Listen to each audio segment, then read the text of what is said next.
옛날 아주 먼 옛날에 호랑이가 담배를 피우고 산신령이 구름 타고 내려와 바둑을 두던 시절의 이야기입니다. 깊고 깊은 산골짜기. 겨울이면 눈이 얼은 허리춤까지 쌓여 옴짝달싹할 수 없는 외딴 마을이 하나 있었습니다. 이 마을은 사방이 높은 산으로 둘러싸여 있어 바람 소리가 마치 짐승의 울음소리처럼 거칠게 들려오는 곳이었는데, 그 중에서도 마을 어귀에 떡하니 자리 잡은 기와집은 멀리서 보아도 위세가 대단했습니다. 바로 이 고을에서 제일 가는 부자라고 소문난 최부자의 집이었는데, 곳간에는 쌀가마니가 천장에 닿을 듯 쌓여 있고 마당에는 기름진 가축들이 넘쳐났지만, 정작 집주인인 최부자는 바늘로 찔러도 피 한 방울 안 나올 만큼 인색하기로 유명했습니다. 마을 사람들은 그 앞을 지날 때마다 행여나 불똥이 튈까봐 숨을 죽이고 걸음을 재촉하곤 했습니다. 이 거대한 기와집의 가장 구석진 곳, 찬바람이 숭숭 들어오는 낡은 행랑채에는 덕수라는 이름의 하인이 살고 있었습니다. 덕수는 태어날 때부터 부모 없이 자라 이곳저곳을 떠돌다 최부자 댁에 들어와 머슴살이를 시작했는데, 심성이 어찌나 곱고 우직한지 소처럼 일만 하고 불평 한마디 할 줄 모르는 사람이었습니다. 그는 남들이 곤히 잠든 새벽녘에 제일 먼저 일어나 마당을 쓸고 소여물을 끓이며 하루를 시작했고, 최부자가 툭하면 소리를 지르며 구박을 해도 그저 허허 웃으며 묵묵히 제 할 일을 다 했습니다. 비록 가진 것은 낡은 무명옷 한 벌과 거친 손발뿐이었지만 덕수의 마음속에는 언제나 남을 위하는 따뜻한 불씨가 꺼지지 않고 살아 있었습니다. 어느 해 유난히도 눈이 많이 내리던 겨울날, 세상이 온통 하얗게 뒤덮이고 살을 내는 듯한 칼바람이 불어닥친 새벽이었습니다. 덕수는 여느 때와 다름없이 이른 새벽에 눈을 비비고 일어나 물지개를 지고 강가로 향했는데, 밤새 내린 눈이 무릎까지 차올라 걸음을 옮기기가 여간 힘든 것이 아니었습니다. 뽀드득 뽀드득 눈 밟는 소리만이 고요한 새벽 공기를 가르고, 입에서는 허연 입김이 뿜어져 나와 금세 수염에 고드름이 맺힐 정도로 날씨가 매서웠습니다. 덕수는 꽁꽁 얼어붙은 손을 호호 불어가며 강가에 도착했고, 두꺼운 얼음을 깨고 물을 떼기 위해 도끼를 들어 내리치기 시작했습니다. 쩌렁쩌렁 얼음 깨지는 소리가 산울림처럼 퍼져나갔습니다. 그때 얼음 구멍 사이로 검은 물이 출렁이는 것을 바라보던 덕수의 눈에 무언가 이상한 것이 들어왔습니다. 처음에는 상류에서 떠내려온 통나무나 짐승의 시체인가 싶어 대수롭지 않게 여겼으나, 물살에 밀려 조금 더 가까이 다가온 형체는 분명 사람의 모습이었습니다. 자세히 보니 색동저고리 자락이 물결에 흩날리고 있었고, 검고 긴 머리카락이 수초처럼 엉겨 붙어 있는 것이 영락없는 여인이었습니다. 덕수는 순간 가슴이 철렁 내려앉고 등골이 오싹해져 잠시 숨을 멈추었지만, 이내 정신을 차리고 그 여인이 아직 살아있는지 확인해야겠다는 생각에 서둘러 지게를 벗어던졌습니다. 덕수는 차가운 강물이 뼛속까지 파고들 것을 알면서도 주저하지 않고 얼음물 속으로 첨벙 뛰어들었습니다. 살을 애는 듯한 고통이 전신을 감싸고 숨이 턱 막혀왔지만, 그는 허우적거리는 여인을 향해 필사적으로 팔을 뻗었습니다. 물에 젖은 겨울 옷은 천근만근 무거웠고 물살은 생각보다 거세었으나, 덕수는 젖먹던 힘까지 짜내어 여인의 옷자락을 움켜잡고 기어이 강가로 끌어올렸습니다. 하얀 눈밭 위에 뉘어놓은 여인의 얼굴은 핏기 하나 없이 창백하여 마치 백지장 같았고, 입술은 파랗게 질려 있어 금방이라도 숨이 끊어질 듯 위태로워 보였습니다. 덕수는 덜덜 떨리는 손으로 여인의 코 밑에 손가락을 대어 보았는데, 다행히 미약하게나마 따뜻한 숨결이 느껴졌습니다. 덕수는 서둘러 자신의 겉옷을 벗어 젖은 여인을 감싸고는 그녀를 등에 업고 집으로 달리기 시작했습니다. 젖은 옷이 얼어붙어 몸을 움직이기가 힘들었지만, 등 뒤에 업힌 생명이 꺼져가고 있다는 생각에 추위를 느낄 겨를조차 없었습니다. 눈길에 미끄러지고 넘어질 뻔하면서도 덕수는 이를 악물고 최부자댁 뒷문으로 향했는데, 혹여나 주인이 깨어 이 광경을 볼까봐 가슴이 조마조마했습니다. 최부자는 평소에도 낯선 사람이 집에 들어오는 것을 극도로 싫어했기에 만약 이 사실을 알게 된다면 당장 내쫓으라고 호통을 칠 것이 불보듯 뻔했기 때문입니다. 덕수는 도둑고양이처럼 살금살금 발소리를 죽여 자신의 행랑방으로 들어갔습니다. 행랑방은 비좁고 낡아 외풍이 심했지만 그래도 밖보다는 훨씬 따뜻하고 아늑했습니다. 덕수는 얼른 아랫목에 이불을 펴고 여인을 눕힌 뒤 젖은 옷을 대충 짜서 말리고 부엌으로 몰래 들어가 따뜻한 물을 구해왔습니다. 그는 여인의 언 손과 발을 자신의 거친 손으로 끊임없이 주무르며 혈기가 돌기를 간절히 기도했고, 제발 눈을 뜨시오. 이렇게 허망하게 가면 안 됩니다. 라고 속으로 몇 번이나 되뇌었습니다. 시간이 얼마나 지났을까? 여인의 창백했던 뺨에 아주 희미하게 붉은 기운이 돌기 시작했고, 굳게 닫혀있던 입술 사이로 얕은 신음소리가 새어나왔습니다. 그제야 덕수는 안도의 한숨을 내쉬며 털썩 주저앉았습니다. 날이 밝아오자 집안 곳곳에서 사람들이 깨어나는 소리가 들려왔고, 부엌에서는 아침밥 짓는 냄새가 풍겨오기 시작했습니다. 덕수는 여인이 깨어날 때까지 아무도 모르게 숨겨두어야 한다는 생각에 방 한 구석에 있는 낡은 병풍을 쳐서 여인을 가리고 이불을 머리끝까지 덮어주었습니다. 그러고는 아무 일도 없었던 것처럼 태연하게 밖으로 나가 마당을 쓸고 소에게 여물을 주었는데, 가슴속은 콩닥콩닥 뛰고 식은땀이 흘러내려 일이 손에 잡히지 않았습니다. 혹시라도 최 부자가 행랑방을 기웃거리거나 다른 하인들이 방에 들어갈까봐 그는 쉴 새 없이 눈알을 굴리며 주위를 살폈습니다. 아침상을 받은 최 부자는 여느 때처럼 반찬 투정을 하며 밥상을 탕탕 내리치고 있었습니다. 이놈의 국이 왜 이리 식었느냐?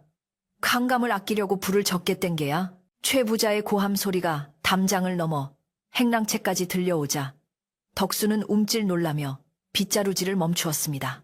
주인 어른의 심기가 불편한 날이면 작은 실수 하나에도 불호령이 떨어지곤 했기에 덕수는 오늘따라 더욱 조심해야겠다고 다짐했습니다.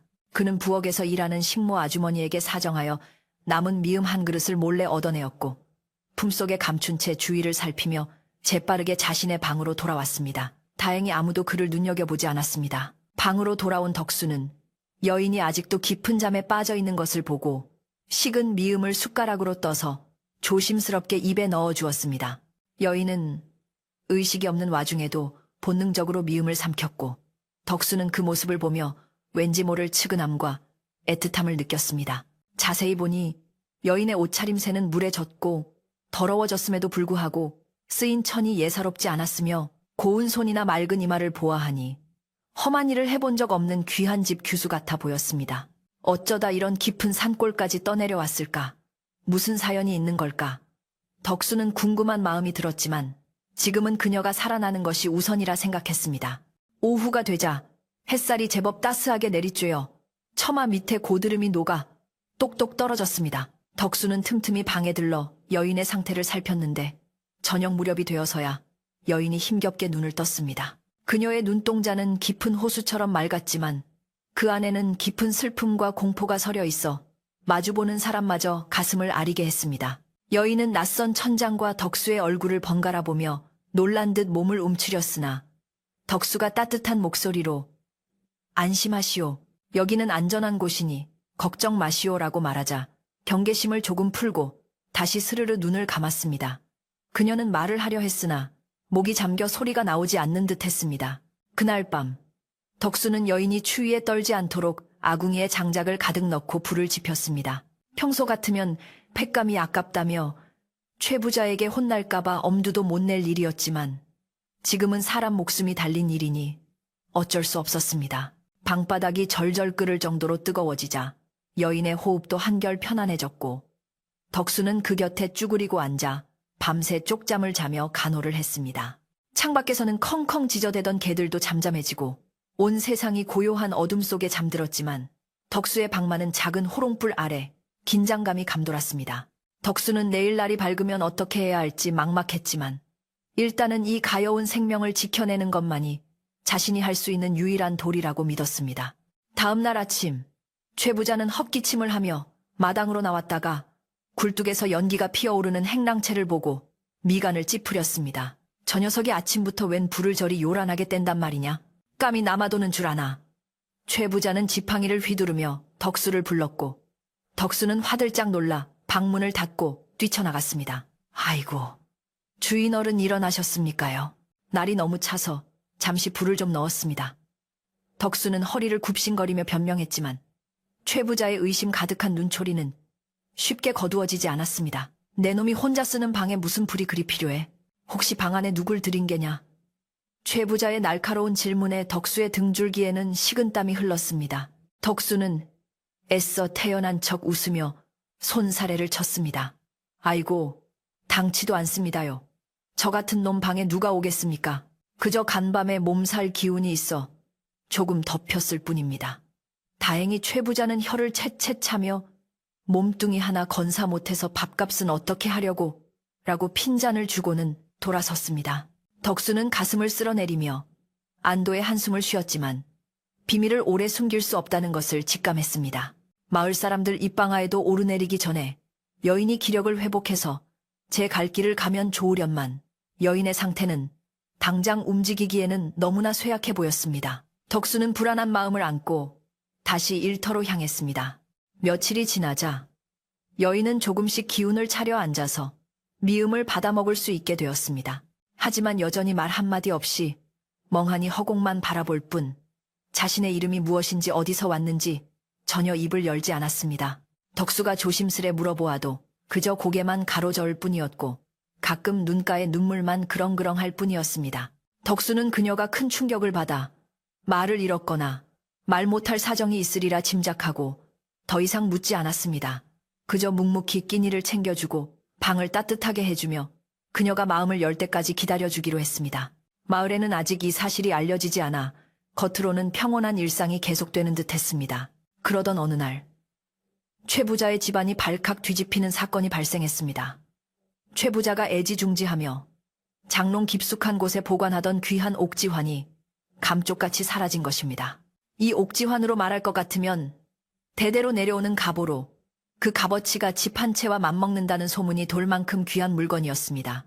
최 부자는 얼굴이 불그락푸르락해져서 온 집안을 뒤지고 하인들을 집합시켜 호통을 쳤습니다. 내 옥지환을 훔쳐간 놈이 누구냐? 자수하지 않으면 요절을 내고 말 테다. 하인들은 모두 벌벌 떨며 고개를 숙였고 집안 분위기는 순식간에 살얼음판처럼 차갑게 얼어붙었습니다. 최 부자는 며칠 전부터 덕수가 행랑방에 불을 많이 떼고 행동이 수상했던 것을 떠올렸습니다.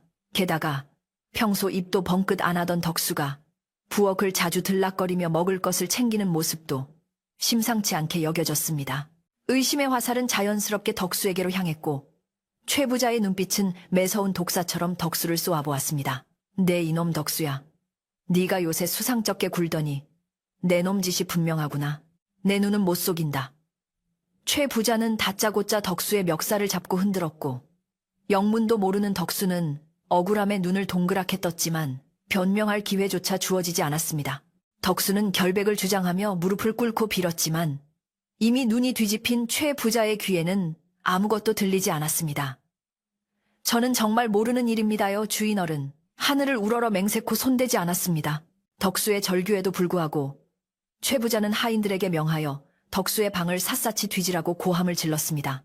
덕수의 심장은 쿵쿵 내려앉았습니다. 방을 뒤지면 숨겨둔 여인이 발각될 것이고 그러면 도둑 누명뿐만 아니라 외간 여자를 몰래 들인 죄까지 더해져 꼼짝없이 죽은 목숨이나 다름없었기 때문입니다. 덕수는 차라리 자신이 매를 맞더라도 방을 뒤지는 것만은 막아야 한다고 생각하며 최 부자의 바짓가랑이를 붙잡고 늘어졌습니다. 하인들이 우르르 행랑채로 몰려가려는 찰나 다행히도 마을에 존경받는 노인인 김어르신이 마실을 나왔다가 소란스러운 소리를 듣고 대문 안으로 들어섰습니다. 허허, 아침부터 무슨 사단이 났기에 이리 시끄러운가. 김어르신의 등장에 최 부자는 잠시 멈칫했고 하인들도 걸음을 멈추었습니다. 덕수는 구세주라도 만난 듯 김어르신을 바라보았고 김어르신은 겁에 질린 덕수와 분노에 찬 최 부자를 번갈아 보며 상황을 짐작했습니다. 하지만 최 부자의 분노는 쉽게 가라앉지 않았고 오히려 덕수가 방을 뒤지지 못하게 막는 것을 보고 더욱 확신에 차서 소리쳤습니다. 이놈이 방을 못 뒤지게 하는 걸 보니 훔친 물건을 저 안에 숨겨둔 게 확실합니다. 상황은 점점 덕수에게 불리하게 돌아가고 있었습니다. 방 안의 여인은 인기척에 놀라 숨을 죽이고 있을 것이고 문이 열리는 순간 모든 것이 들통날 위기였습니다. 덕수는 식은땀을 줄줄 흘리며 어찌할 바를 몰랐고 최 부자는 당장 문을 부수고 들어가라며 하인들을 재촉했습니다. 그때 굳게 닫혀있던 행랑방 문이 삐그덕 소리를 내며 아주 조금 열렸습니다. 모두의 시선이 그곳으로 쏠렸고 문틈 사이로 보일 듯 말 듯한 하얀 손 하나가 살며 시 밖으로 나왔습니다. 덕수는 심장이 뚫을 것만 같아 눈을 질끈 감아버렸습니다. 과연 저 문 뒤에서 무슨 일이 벌어질지. 덕수의 운명은 바람 앞에 등불처럼 위태롭기 짝이 없었습니다. 눈 덮인 마당에는 정막이 감돌았고 사람들의 거친 숨소리만이 긴장감을 더했습니다. 덕수는 속으로 이제 다 끝났구나 생각하며 고개를 떨구었고 최 부자는 득에양양한 미소를 지으며 문 앞으로 성큼성큼 다가갔습니다. 찬바람이 불어와 덕수의 젖은 등줄기를 스치고 지나갔고 하늘에서는 다시금 하얀 눈송이가 하나둘씩 떨어지기 시작했습니다. 이 눈이 덕수의 억울함을 덮어줄지 아니면 차가운 비극의 시작을 알리는 것인지 알 수 없는 채로 이야기는 점점 더 깊은 수렁 속으로 빠져들고 있었습니다. 덕수의 간절한 마음과 숨겨진 여인의 존재, 그리고 사라진 옥지환의 행방은 얽히고 설킨 실타래처럼 풀리지 않은 채 다음 이야기를 기다리고 있었습니다. 문틈 사이로 언뜻 보였던 하얀 손은 마치 신기루처럼 순식간에 다시 방 안으로 사라졌고 덕수는 그 찰나의 순간에 온몸의 피가 거꾸로 솟는 듯한 아찔함을 느꼈습니다. 그는 본능적으로 문 앞을 가로막으며 납작 엎드렸는데 그 모습이 마치 새끼를 지키려는 어미개처럼 처절하고도 필사적이었습니다. 최 부자는 문이 열리다 만 것을 보고 의심의 눈초리를 더욱 번뜩이며 지팡이를 들어 덕수의 등을 내리쳤지만 덕수는 신음소리 한 번 내지 않고 묵묵히 매를 받아내며 문고리를 등 뒤로 꽉 움켜쥐었습니다. 덕수의 머릿속에는 오직 방 안에 있는 여인이 들키면 안 된다는 생각 하나뿐이었기에 뼈가 부러지는 고통쯤은 아무것도 아니라고 스스로를 다독였습니다. 최 부자는 덕수의 완강한 저항에 기가 막히다는 듯 콧방귀를 뀌며 하인들에게 당장 덕수를 끌어내고 방을 뒤지라고 고래고래 고함을 질렀습니다. 하인들이 쭈뼛거리며 다가오자 덕수는 바닥에 이마를 내치며 주인어른, 제발 이 방만은 안 됩니다. 제가 며칠 전부터 몹쓸 피부병이 도져 방 안에 고름 냄새와 더러운 것들이 가득합니다. 어찌 귀한 분들이 이 누추하고 더러운 곳에 발을 들이려 하십니까? 하고 거짓 핑계를 대었습니다. 덕수의 목소리는 떨리고 있었지만 그 눈빛만은 결코 물러서지 않겠다는 결의로 가득 차 있었기에 하인들은 더러운 병이 오물까봐 슬금슬금 뒷걸음질을 쳤습니다. 이때 지켜보던 김어르신이 혀를 차며 최 부자 앞을 막아서고는 점잖지만 엄한 목소리로 타일렀습니다. 여보게 최 부자, 자네가 아무리 물건을 잃어 화가 났다 한들 사람 사는 방을 짐승 굴 뒤지듯 해서야 쓰겠는가. 게다가 저 아이가 저토록 병이라 하며 말리는데 억지로 들어갔다가 부정이라도 타면 어찌하려고 그러는가. 김어르신의 말에 부정이라는 단어가 최 부자의 귀에 거슬렸는지 그는 찜찜한 표정을 지으며 지팡이를 거두었습니다. 최 부자는 평소 미신을 맹신하는 성격이었기에 재수없는 일이 생길까 두려워 씩씩거리면서도 한 발 물러설 수밖에 없었습니다. 최 부자는 분이 풀리지 않은 채 덕수에게 삿대질을 하며 으름장을 놓았습니다. 내 놈이 병 핑계를 대고 빠져나가려나 본데 내 옥지환이 나올 때까지 내 놈에게 밥 한 톨, 물 한 모금 주지 않을 것이다.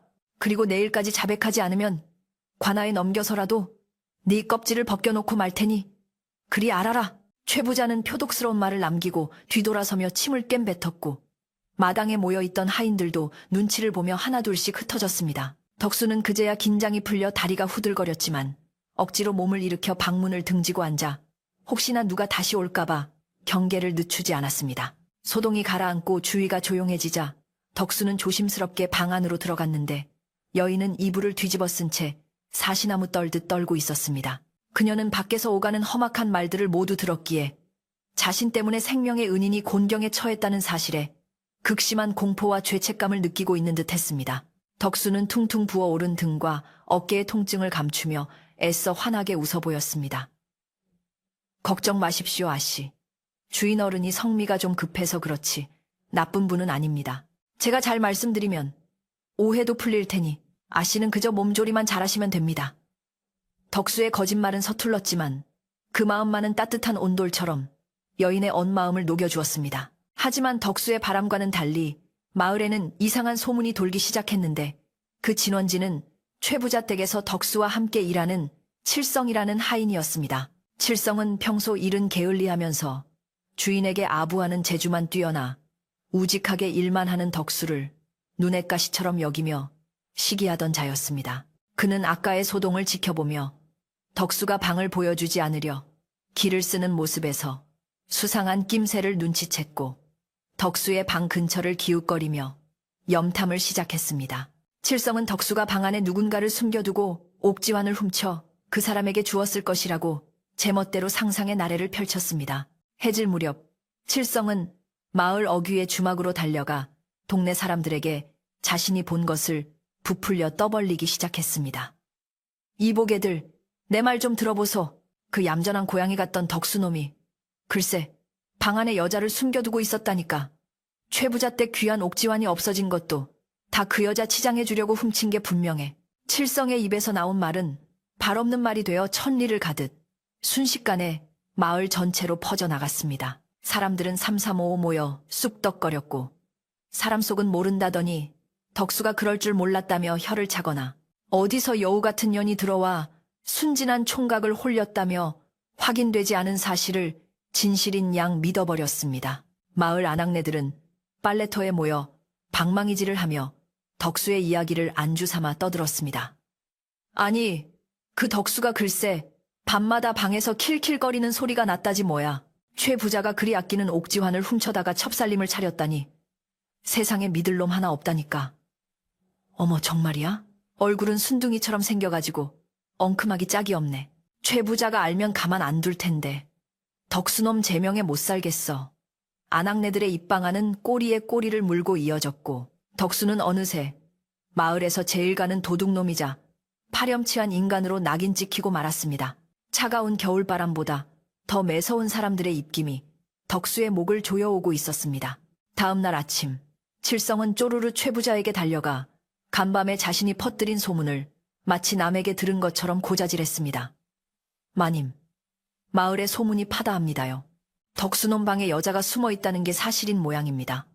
사람들이 말하길 덕수가 옥지환을 훔쳐 그 여자에게 바쳤다고들 합니다. 이 말을 들은 최 부자는 얼굴이 불그락부르락해지며 당장이라도 덕수를 잡아먹을 듯이 노발대발했습니다. 뭐라? 감히 내 집 구석에 외간 여자를 들여? 그것도 모자라 내 물건을 훔쳐다 바쳐? 내 이놈을 당장 멍석에 말아 뼈를 추려놓겠다. 최 부자의 분노는 극에 달해 이성을 잃을 지경이었고 그는 하인들에게 명령하여 마당에 멍석과 몽둥이를 준비시켰습니다. 집안 분위기는 마치 초상집처럼 무겁게 가라앉았고 다른 하인들은 덕수가 불쌍했지만 최 부자의 불호령이 무서워 누구 하나 나서서 말리지 못하고 발만 동동 구를 뿐이었습니다. 덕수는 방 안에서 여인에게 아침으로 먹일 누룽지를 끓이고 있었는데 밖에서 들려오는 살벌한 소리에 가슴이 철렁 내려앉았습니다. 그는 직감적으로 오늘이 자신의 운명을 가를 날이 될 것임을 알았고 마지막이 될지도 모르는 이 식사를 여인에게 정성껏 대접하고 싶었습니다. 덕수는 떨리는 손으로 따뜻한 숭늉 그릇을 여인에게 건네며 나직이 말했습니다. 아씨, 오늘은 밖이 좀 소란스러울 것 같습니다. 무슨 소리가 들려도 절대 놀라지 마시고 제가 문을 열어드릴 때까지는 쥐죽은 듯 계셔야 합니다. 그래야 아씨도 살고 저도 삽니다. 여인은 덕수의 비장한 표정에서 심상치 않은 일이 벌어지고 있음을 눈치챘고 옥지환 도둑으로 몰린 덕수의 처지를 안타까워하며 눈물을 흘렸습니다. 그녀는 숟가락을 들 힘조차 없어 보였지만 덕수의 정성을 무시할 수 없어 억지로 목구멍으로 숭늉을 넘겼습니다. 그 시각 김어르신은 마을에서 도는 흉흉한 소문을 듣고 걱정스러운 마음에 다시 최 부자 댁을 찾았습니다. 그는 최 부자를 만나 차를 한 잔 나누며 넌지시 충고를 건넸습니다. 최 부자, 사람의 말이라는 건 솜털보다 가벼워 바람만 불어도 이리저리 날아다니는 법일세. 확실한 증자도 없이 남의 말만 듣고 아랫사람을 족치면 나중에 진실이 밝혀졌을 때 자네 체면이 어찌 되겠나. 예로부터 덕을 베풀면 복이 오고 원한을 사면 화가 온다 했으니 부디 신중하게 처신하게나. 김어르신의 말은 뼈가 있었지만 이미 화가 머리끝까지 난 최 부자의 귀에는 소귀의 경읽기나 다름없었습니다. 최 부자는 김어르신의 충고를 듣는 둥 마는 둥 하며 오히려 언성을 높였습니다. 어르신, 이건 제 집안일입니다. 도둑놈을 잡는데 체면이 무슨 상관입니까? 내 눈으로 똑똑히 그놈이 방을 못 뒤지게 하는 걸 봤고 마을 사람들도 다 알고 있는 사실입니다. 이번에 본때를 보여주지 않으면 종놈들이 주인을 우습게 알 겁니다. 김어르신도 더 이상 어찌할 도리가 없음을 깨닫고 긴 한숨을 내쉬며 돌아설 수밖에 없었습니다. 다만 그는 덕수가 걱정되어 집으로 돌아가지 않고 대문 근처를 서성이며 상황을 지켜보기로 했습니다. 해가 중천에 뜨자 최 부자는 마당 한가운데 의자를 놓고 앉아 호랑이 같은 표정으로 덕수를 불러내라고 소리쳤습니다. 죄인 덕수를 대령하라. 칠성과 다른 하인들이 우르르 행랑채로 몰려가 덕수의 양팔을 붙잡고 밖으로 끌어냈습니다. 덕수는 순순히 끌려 나오면서도 시선은 자꾸만 자신의 방문 쪽을 향했습니다. 혹여나 여인이 놀라 뛰쳐나올까봐 혹은 자신이 없는 사이에 들이닥칠까봐 걱정이 태산 같았습니다. 덕수는 마당 한가운데 내동댕이 쳐졌고 무릎이 깨지는 고통 속에서도 꼿꼿이 고개를 들고 최 부자를 바라보았습니다. 내 이놈, 내 죄를 네가 알렸다. 최 부자의 고함 소리가 쩌렁쩌렁 울리자 마당에 있던 닭들이 놀라 푸드덕거렸습니다. 덕수는 억울함에 목이 메었지만 침착하게 대답했습니다. 주인 어른, 저는 정말 옥지환을 훔치지 않았습니다. 하늘이 알고 땅이 아는 일입니다. 제발 저를 믿어주십시오. 덕수의 호소에도 불구하고 최 부자는 비웃음을 흘리며 칠성에게 눈짓을 했습니다. 칠성은 기다렸다는 듯이 나서서 깐죽거리는 말투로 덕수를 모함했습니다. 하늘이 알고 땅이 안다니요. 마을 사람들도 다 아는 사실을 혼자만 아니라고 우기면 됩니까? 방 안에 숨겨둔 여자한테 반지 갖다 바친 거 다 들통났네. 이 사람아. 칠성의 말에 덕수의 얼굴이 사색이 되었습니다. 여인의 존재가 이미 알려졌다는 사실에 눈앞이 캄캄해졌기 때문입니다. 최 부자는 득에양양한 표정으로 물었습니다. 들었느냐? 내 놈 입으로 실토하지 않으니 내 친히 확인해주마. 여봐라, 저놈을 멍석에 말고 곤장을 매우 쳐라. 그리고 나머지 놈들은 당장 저 행랑방 문을 부수고 들어가 숨겨둔 연과 반지를 찾아와라. 최 부자의 명령이 떨어지자마자 건장한 하인들이 멍석을 들고 덕수에게 달려들었고 다른 한 패는 도끼와 몽둥이를 들고 행랑방으로 뛰기 시작했습니다. 덕수는 멍석에 말리는 와중에도 온 힘을 다해 소리쳤습니다. 안 됩니다. 그 방에는 들어가지 마십시오. 차라리 저를 죽이시고 방은 건드리지 마십시오. 그의 절규는 처절했지만 하인들의 발걸음을 멈추기에는 역부족이었습니다. 덕수는 거친 멍석 속에 갇혀 꼼짝달싹할 수 없게 되었고 어둠 속에서 들려오는 발자국 소리와 고함 소리에 공포가 극에 달했습니다. 행랑방 문짝이 부서지는 소리가 우지끈하고 들려오자 덕수는 심장이 갈기갈기 찢어지는 듯한 고통을 느꼈습니다. 이제 모든 것이 끝났다고 생각하며 그는 눈을 질끈 감았습니다. 바로 그때 행랑방 쪽에서 하인들의 비명소리가 들려왔습니다. 으악! 이게 뭐야? 멍석 안에 갇힌 덕수는 무슨 일이 일어났는지 알 수 없어 답답함에 몸부림쳤습니다. 최 부자도 놀라서 의자에서 벌떡 일어났습니다. 무슨 일이냐? 반지를 찾았느냐? 하지만 하인들은 겁에 질린 얼굴로 뒷걸음질치며 방 안을 가리킬 뿐이었습니다. 방 안에서 뿜어져 나오는 기이한 기운과 함께 예상치 못한 광경이 펼쳐졌기 때문입니다. 덕수가 그토록 숨기려 했던 비밀이, 그리고 마을 사람들이 수군대던 소문의 실체가 드디어 세상 밖으로 드러나려는 순간이었습니다. 하지만 그것은 사람들이 상상하던 것과는 사뭇 다른 모습이었습니다. 방문이 열리자 썰렁한 냉기 대신 은은하고 기품 있는 향기가 흘러나왔고 이불을 걷어내고 일어선 여인의 모습은 초라한 행색임에도 불구하고 범접할 수 없는 위엄이 서려 있었기 때문입니다. 그녀는 비틀거리면서도 꼿꼿하게 서서 자신을 향해 달려들던 하인들을 싸늘한 눈빛으로 쏘아보았습니다. 그 눈빛이 어찌나 매섭고 서슬퍼런지 몽둥이를 들고 있던 하인들은 마치 호랑이 앞에 선 토끼처럼 얼어붙어 꼼짝도 할 수 없었습니다. 여인은 아직 말을 하지 않았지만 그 존재감만으로도 좌중을 압도하고 있었습니다. 마당의 분위기는 순식간에 반전되어 기묘한 정적이 흘렀습니다. 칠성은 입을 딱 벌린 채 다물지 못했고 최 부자 역시 믿을 수 없다는 표정으로 눈을 비볐습니다. 저런 귀태가 흐르는 여인이 어찌 우리 집 행랑방에 있었단 말인가? 최 부자의 머릿속은 혼란으로 뒤엉켰지만 이내 그는 자신이 헛것을 본 것이라 치부하며 다시금 호통을 치려 했습니다. 그러나 여인이 천천히 발을 옮겨 문 밖으로 나오자 햇빛을 받은 그녀의 얼굴은 숨길 수 없는 고귀함을 드러내고 있었습니다. 그녀는 마당 한가운데 놓인 멍석, 그 안에 갇혀 신음하는 덕수를 바라보며 입술을 깨물었습니다. 덕수는 멍석 틈으로 들어오는 희미한 빛에 의지해 바깥 상황을 짐작하려 애썼습니다. 갑자기 조용해진 마당, 그리고 들려오는 가벼운 발걸음 소리. 그는 직감적으로 여인이 밖으로 나왔음을 알았습니다. 아, 안 되는데. 아직 몸도 성치 않은 분이. 덕수는 자신의 고통보다 여인의 안위가 더 걱정되어 속으로 피눈물을 흘렸습니다.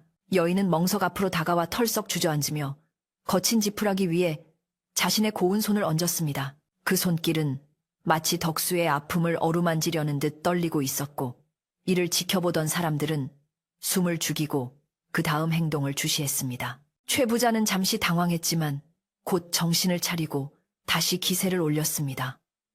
전현이다! 전현이 바로 덕수놈을 홀리고 내 반지를 훔치게 한 장본인이다. 여봐라! 뭣들 하느냐? 당장 전현도 포박하여라. 최 부자의 명령에 하인들이 머뭇거리며 밧줄을 들고 다가왔습니다. 하지만 김어르신이 다시금 나서서 지팡이로 바닥을 쿵 찍으며 소리쳤습니다. 멈춰라! 다친 사람을, 그것도 여인을 함부로 다루다니 하늘이 무섭지 않으냐. 김어르신의 일갈의 하인들은 다시 주춤했고, 팽팽한 대치 상황은 마치 터지기 직전의 활시위처럼 긴장감이 감돌았습니다. 차가운 겨울바람이 마당을 휩쓸고 지나가며 앙상한 나뭇가지를 흔들었습니다. 덕수는 멍석 안에서 숨을 몰아쉬며 이 상황이 어떻게 끝날지 알 수 없는 두려움과 막막함에 몸서리쳤습니다. 여인은 덕수를 보호하려는 듯 멍석 앞을 가로막고 앉아 최 부자를 정면으로 응시했습니다. 그녀의 눈동자에는 더 이상 두려움이 아닌 어떤 결단이 서려 있었습니다. 과연 이 여인은 누구이며 사라진 옥지화는 어디에 있는 것일까요? 얽히고 설킨 오해와 진실 공방 속에서 덕수의 운명은 점점 더 위태로운 벼랑 끝으로 내몰리고 있었습니다. 최 부자의 서슬퍼런 명령이 떨어지자마자 머슴들은 주춤거리면서도 주인의 성화에 못 이겨 몽둥이를 높이 쳐들었습니다. 매우 쳐라. 저놈이 옥지환을 내놓고 그 여자가 누구인지 실토할 때까지 멈추지 마라. 최 부자의 고함 소리는 겨울바람보다 더 날카롭게 마당을 갈랐고 이내 둔탁한 타격음이 퍽하고 울려 퍼졌습니다. 멍석 안에 갇힌 덕수는 뼈가 으스러지는 듯한 고통에 입술을 깨물었지만 비명 대신 낮은 신음만을 흘려보냈습니다. 그는 자신이 소리를 지르면 여인이 더욱 놀라거나 겁을 먹을까봐 혀를 깨물며 고통을 안으로 삼키고 있었던 것입니다. 그 모습이 어찌나 처절한지 구경하던 마을 사람들조차 차마 눈뜨고 볼 수 없어 고개를 돌리거나 혀를 찼습니다. 첫 번째 매가 떨어지고 두 번째, 세 번째 매가 이어질수록 멍석 위로 붉은 피가 배어나오기 시작했습니다. 덕수의 낡은 무명옷은 이미 찢어지고 해져서 살을 보호해주지 못했고 거친 짐나기들이 상처를 파고들어 고통을 배가시켰습니다. 하지만 덕수는 정신이 혼미해지는 와중에도 오직 한 가지 생각뿐이었습니다. 내가 여기서 죽더라도 아씨만은 지켜야 한다. 내가 입을 여는 순간 아씨는 도둑의 공범으로 몰려 험한 꼴을 당할 것이다. 덕수의 우직한 충심은 하늘을 감동시킬만 했으나 탐욕에 눈이 먼 최 부자의 마음에는 가닿지 못했습니다.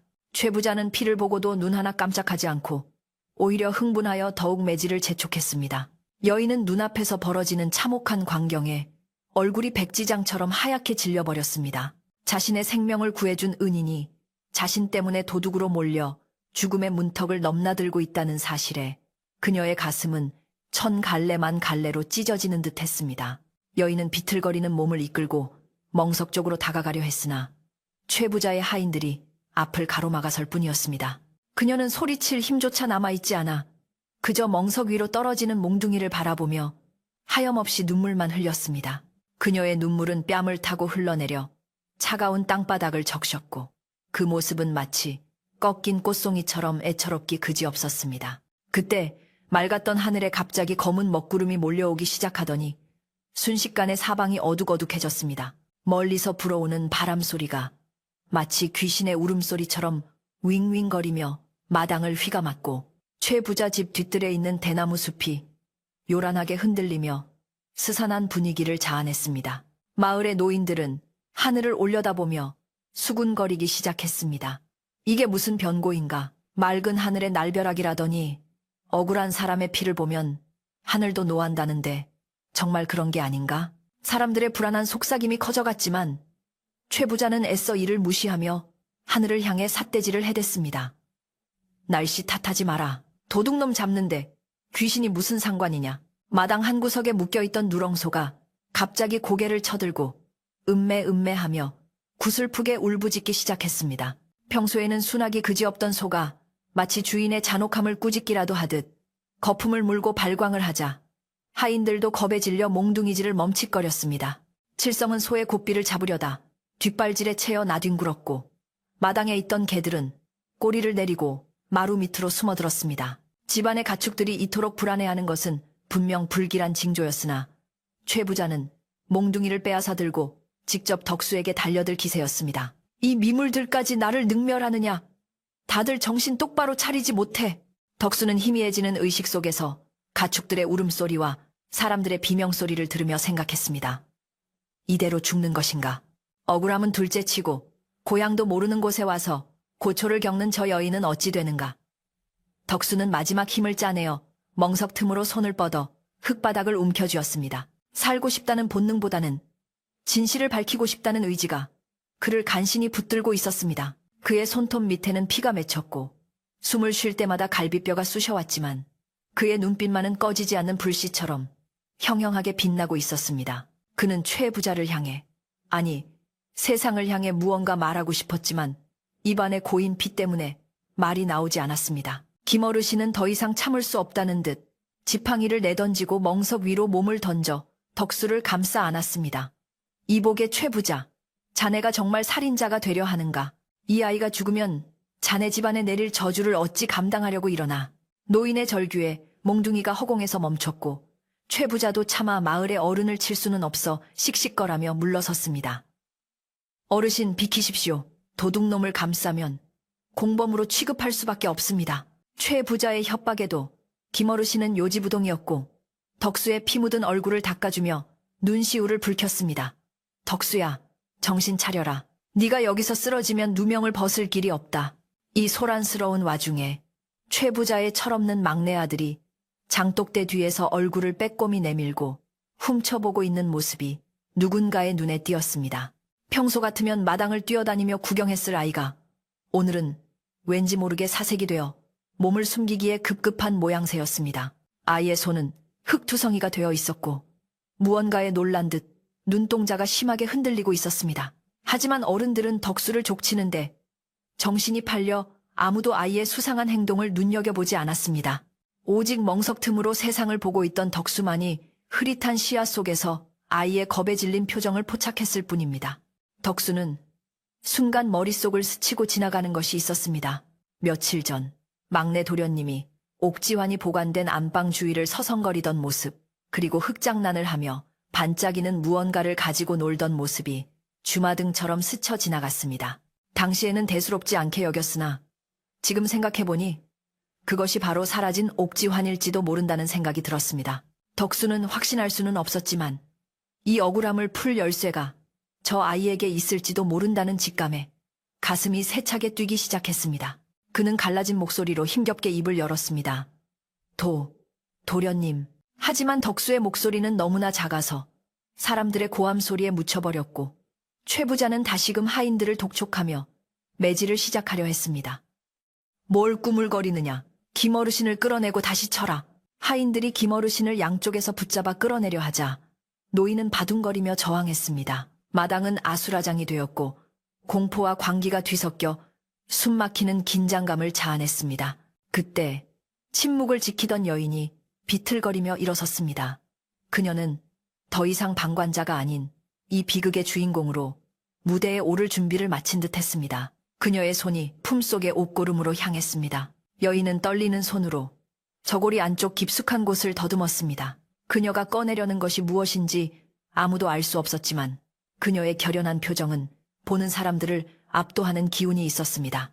마당에 몰아치던 바람도 잠시 숨을 죽인 듯 고요해졌고 사람들의 시선이 일제히 그녀에게 쏠렸습니다. 최 부자마저도 몽둥이를 든 손을 멈추고 그녀의 다음 행동을 주시했습니다. 전연이 칼이라도 숨겨둔 게냐? 아니면 훔친 반지를 내놓으려는 게냐? 최 부자의 머릿속은 온갖 상상으로 복잡해졌지만 여인의 눈빛은 그보다 훨씬 더 깊고 무거운 진실을 담고 있었습니다. 여인은 품속에서 작고 낡은 주머니 하나를 꺼내 들었습니다. 비단으로 만들어진 그 주머니는 물에 젖어 얼룩덜룩했지만 그 위에 수놓아진 문양은 예사롭지 않은 금실로 화려하게 장식되어 있었습니다. 여인은 천천히 주머니의 끈을 풀었고 그 안에서 꺼낸 물건을 손바닥 위에 올려놓았습니다. 그것은 햇빛을 받아 영롱하게 빛나는 왕실의 문양이 새겨진 둥근 패였습니다. 마을 사람들 중 누구도 그것이 무엇인지 정확히 아는 사람은 없었으나 그것이 뿜어내는 위엄만으로도 범상치 않은 물건임을 본능적으로 느낄 수 있었습니다. 여인은 그 패를 높이 들어 올리며 입을 열었습니다. 멈추어라. 감히 누구 안전이라고 이토록 패악을 부리느냐. 여인의 목소리는 이전의 힘없는 소리가 아니었습니다. 단전에서부터 끌어올린 쩌렁쩌렁하고 위험 있는 호통이었습니다. 그 목소리에는 서슬퍼런 권위가 실려 있어 듣는 이들의 오금을 저리게 만들었습니다. 하인들은 몽둥이를 툭 떨어뜨리며 털썩 주저앉았고 최 부자도 뒷걸음질 치며 얼굴이 흑빛으로 변했습니다. 아니, 저 말투는... 최 부자는 무언가 잘못되었음을 직감했지만 이미 엎질러진 물을 주워 담을 수는 없었습니다. 여인은 천천히 덕수에게로 다가갔습니다. 여인은 멍석에 묶인 덕수 앞에 무릎을 꿇고 자신의 치마폭으로 피 묻은 덕수의 얼굴을 닦아주었습니다. 미안하다. 정말 미안하다. 내 신분이 드러나면 더 큰 화가 미칠까 두려워 숨죽이고 있었는데 그 탓에 네가 이토록 험한 꼴을 당했구나. 여인의 눈에서 다시금 뜨거운 눈물이 뚝뚝 떨어졌습니다. 덕수는 흐릿한 눈으로 여인을 바라보며 안심하라는 듯 미소를 지어 보였습니다. 비록 몸은 만신창이가 되었지만 그녀가 무사히 자신의 목소리를 냈다는 사실에 안도감을 느꼈습니다. 이제 모든 것이 밝혀질 시간이 다가오고 있었습니다. 최 부자는 여전히 상황 파악이 안 된 채 억지를 부리기 시작했습니다. 이게 무슨 수작이냐? 어디서 가짜 패를 주워와서 양반 행세를 하려는 게냐? 전영과 놈을 당장 묶어 관하로 보내라.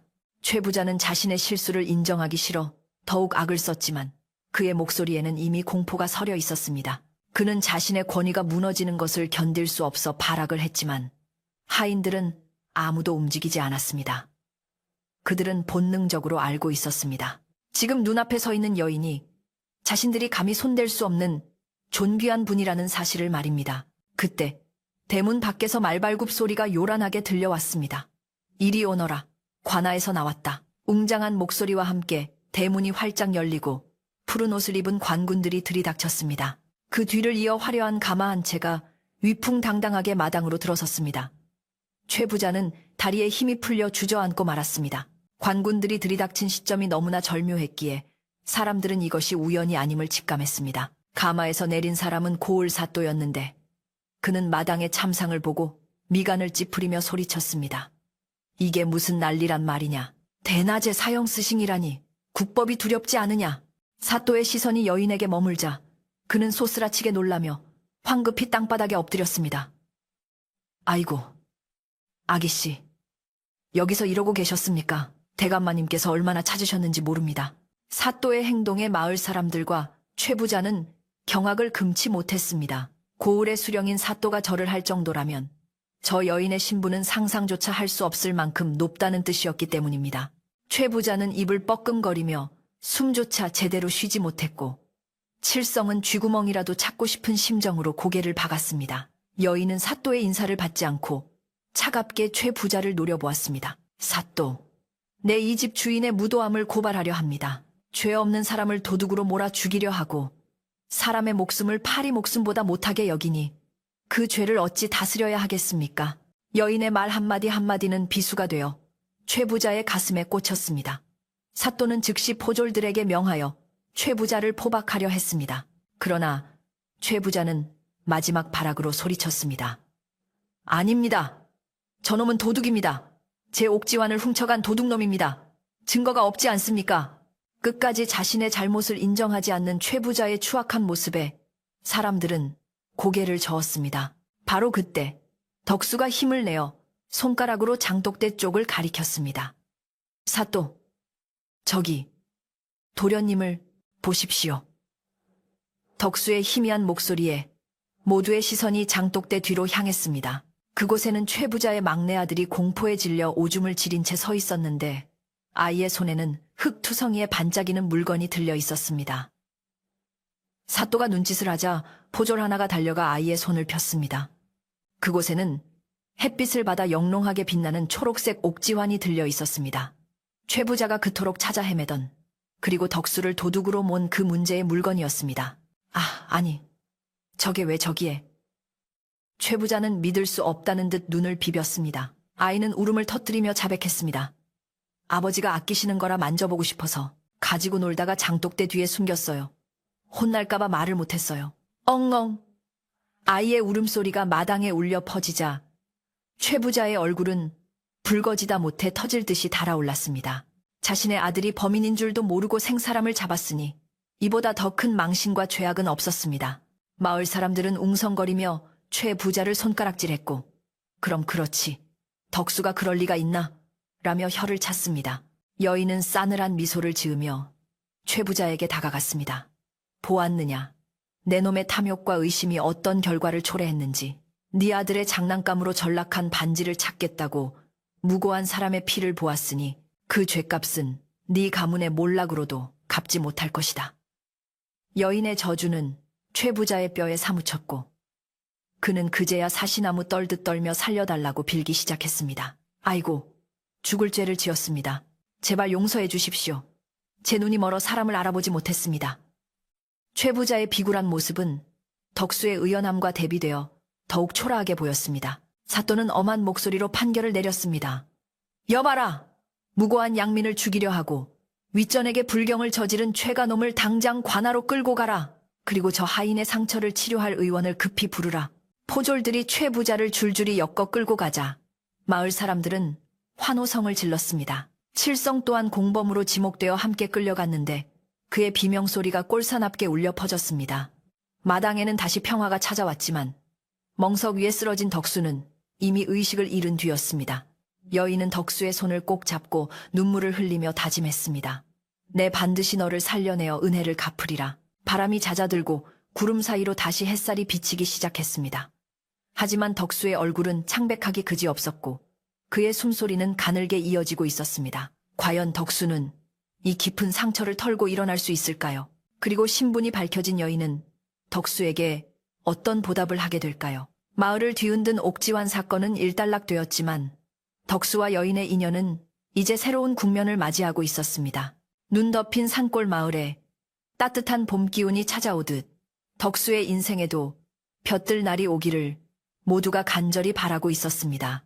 최 부자와 칠성이 포승줄에 묶여 관하로 끌려가고 난 뒤 마당에는 폭풍이 지나간 자리처럼 깊고 무거운 정적만이 감돌았습니다. 그 소란스럽던 고함 소리와 비명 소리는 온데간데 없이 사라지고 오직 거친 숨을 몰아쉬는 덕수의 희미한 신음소리만이 사람들의 귓가를 아프게 때리고 있었습니다. 마을 사람들은 방금 전까지 자신들이 덕수를 향해 던졌던 비난과 조롱의 말들이 비수가 되어 되돌아오는 것을 느끼며 부끄러움에 고개를 들지 못한 채 서로의 눈치만 살폈습니다. 누구 하나 선뜻 나서서 말을 꺼내지 못하는 상황에서 오직 여인만이 침착함을 잃지 않고 상황을 수습하기 시작했습니다. 그녀는 비록 몸이 쇠약해져 있었으나 그 눈빛만은 횃불처럼 타올라 주변을 압도했습니다. 여인은 사또에게 정중히 예를 갖추어 부탁했습니다. 사또, 죄인을 벌하는 것도 중요하지만 지금 당장 시급한 것은 억울하게 매를 맞은 저 사람을 살리는 일입니다. 관아의 의원을 불러주시고 이 집안의 사람들을 시켜 치료에 필요한 물품을 대령하게 해주십시오.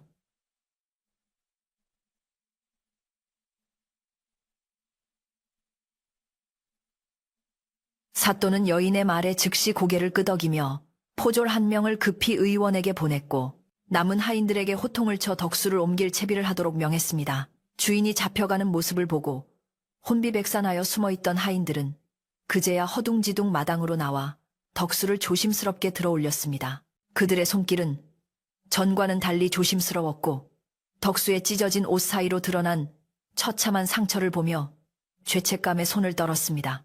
덕수는 차갑고 더러운 행랑방이 아닌 최 부자가 귀한 손님을 모실 때나 쓰던 따뜻한 사랑방으로 옮겨졌습니다. 아랫목은 이미 장작을 넣어 절절 끓고 있었고 비단 이불이 깔려 있었지만 덕수의 몸은 흙투성이가 되어 있어 눕히기조차 미안할 지경이었습니다. 여인은 직접 수건에 따뜻한 물을 적셔 덕수의 얼굴과 손에 묻은 피를 닦아내기 시작했습니다. 하녀들이 달려와 아기씨, 저희가 하겠습니다. 라고 만류했지만 여인은 고개를 가로저으며 단호하게 말했습니다. 아니다. 이 사람은 나를 살리기 위해 자신의 목숨을 걸었다. 내 손으로 돌보는 것이 마땅하다. 여인의 지극한 정성에 주변에 있던 사람들은 숙연해질 수밖에 없었습니다. 얼마 지나지 않아 마을에서 용하다고 소문난 늙은 의원이 헐레벌떡 도착했습니다. 그는 덕수의 상태를 살피더니 혀를 끌끌 찼습니다. 쯔쯔, 어쩌다 이 지경이 되도록 매를 맞았단 말인가. 뼈가 상하지 않은 것이 천만다행이나 살이 터지고 기력이 쇠하여 오늘 밤이 고비일세. 의원의 진단에 여인의 얼굴은 다시금 어두워졌지만 그녀는 약한 모습을 보이지 않으려 입술을 굳게 다물었습니다. 의원은 급히 약재를 다리고 상처에 바를 고약을 개어내느라 분주히 손을 놀렸고 방 안에는 쌉싸름한 한약 냄새가 퍼지며 긴장감을 조금이나마 누그러뜨렸습니다. 한편 마당에 남아있던 마을 사람들은 쉽사리 자리를 뜨지 못하고 웅성거리고 있었습니다. 그들은 최 부자의 막내 아들이 장독대 뒤에서 울고 있는 모습을 보며 자신들이 얼마나 어리석은 판단을 했는지 뼈저리게 후회하고 있었습니다. 아이고, 우리가 귀신에 홀려도 단단히 홀렸지. 그 착한 덕수를 도둑놈으로 몰다니. 그러게 말이야. 평소에 법 없이도 살 사람이라고 칭찬하던 게 엊그제 같은데 최 부자 말만 믿고 덩달아 돌을 던졌으니 무슨 낯으로 덕수를 보나. 사람들의 탄식 소리가 마당을 메웠고 개중에는 덕수에게 미안한 마음에 집으로 달려가 귀한 달걀이나 쌀을 가져오는 이들도 있었습니다. 김어르신은 멍석이 널브러진 마당 한가운데 서서 마을 사람들을 향해 따끔하게 일침을 놓았습니다. 보게나 이 사람들아, 내가 누누이 말하지 않았던가. 사람 속은 겉만 보고 모르는 법이고 남의 말은 걸러서 들어야 한다고. 자네들의 그 가벼운 입방아가 죄 없는 청년을 죽음 문턱까지 몰고 간 게야. 김어르신의 호통에 사람들은 쥐구멍이라도 찾고 싶은 심정으로 고개를 숙였습니다. 김어르신은 지팡이로 땅을 탁탁 치며 말을 이었습니다. 이제라도 잘못을 알았으면 덕수가 깨어날 때까지 마음을 모아 완쾌를 빌어주게. 그것이 우리가 할 수 있는 최소한의 속죄일세. 해가 서산으로 넘어가고 어둠이 깔리기 시작하자 최 부자의 집은 예전과는 전혀 다른 분위기로 변해갔습니다. 주인의 서슬퍼런 고함 소리 대신 부엌에서는 덕수에게 먹일 약을 다리는 소리와 죽을 끓이는 소리가 조심스럽게 들려왔습니다. 하인들은 주인이 없어도 누가 시키지 않아도 각자 알아서 움직였는데 이는 덕수에 대한 미안함과 여인에 대한 경외심 때문이었습니다. 그동안 최 부자의 인색함 때문에 꽁꽁 얼어붙어 있던 곳간문도 활짝 열렸습니다. 여인이 오늘 고생한 마을 사람들과 하인들에게 따뜻한 밥 한 끼라도 대접해야 도리다 라고 명했기 때문입니다. 쌀독에서 하얀 쌀이 쏟아져 나오고 솥에서는 구수한 밥 냄새가 피어올랐습니다. 사랑방 안은 촛불 하나가 은은하게 밝혀져 있었고 덕수는 고열에 시달리며 식은땀을 흘리고 있었습니다. 아씨, 도망가세요. 안 됩니다. 덕수는 꿈속에서도 여인을 걱정하며 헛소리를 내뱉었고 그럴 때마다 여인은 덕수의 이마에 젖은 수건을 올려주며 속삭였습니다. 덕수야, 괜찮다. 이제 아무도 너를 해치지 않아. 내가 여기 있다. 그녀의 목소리는 자장가처럼 부드러웠고 덕수의 거칠던 호흡은 조금씩 안정을 찾아갔습니다. 사또는 방문 밖 마루에 정자세를 하고 앉아 밤새도록 자리를 지키며 여인의 안전과 덕수의 회복을 기원했습니다. 밤이 깊어지자 여인은 잠시 밖으로 나와 사또와 마주 앉았습니다. 사또는 조심스럽게 여인에게 물었습니다. 아기씨, 한양에 계셔야 할 분이 어찌하여 이 먼 산골까지 떠내려와 험한 꼴을 당하셨습니까? 대감마님께서는 아기씨가 실족하여 강물에 휩쓸린 줄로만 알고 계십니다. 여인은 잠시 밤하늘에 달을 올려다보며 깊은 한숨을 쉬었습니다. 사또, 세상 일이 어찌 겉으로 보이는 것만이 다이겠습니까? 정쟁에 휘말려 잠시 피신하던 중에 배가 뒤집히는 사고를 당했습니다. 차가운 강물 속에서 죽어가던 저를 건져낸 것이 바로 저 방 안에 누워있는 덕수입니다. 여인의 이야기를 들은 사또는 고개를 끄덕이며 탄식했습니다. 참으로 기구한 운명입니다. 하마터면 큰일 날 뻔하셨습니다. 하늘이 덕수라는 의인을 보내 아기씨를 살리신 게 분명합니다. 여인은 슬픈 눈빛으로 대답했습니다. 그렇습니다. 저 사람은 제 생명의 은인일 뿐만 아니라 자신의 목숨을 바쳐 저를 지키려 했습니다. 양반네들이 말하는 충효가 무엇인지 저는 글이 아닌 저 사람의 피 묻은 등에서 배웠습니다. 내 이 은혜를 갚지 못한다면 어찌 사람이라 하겠습니까? 사또는 여인의 결연한 의지를 확인하고 앞으로의 일 처리에 있어 더욱 신중을 기하겠다고 다짐했습니다. 그 시각 부엌에서는 마을 아낙네들이 모여 분주하게 음식을 장만하고 있었습니다. 평소 같으면 남의 집 부엌에 들어오는 것을 꺼렸겠지만 오늘은 모두가 한마음으로 덕수의 쾌유를 비는 마음에서 자발적으로 일손을 거들었습니다. 이보게, 죽은댔지 않게 잘 저어야 해. 덕수가 이걸 먹고 기운을 차려야지. 그래, 내가 정성껏 끓이고 있네.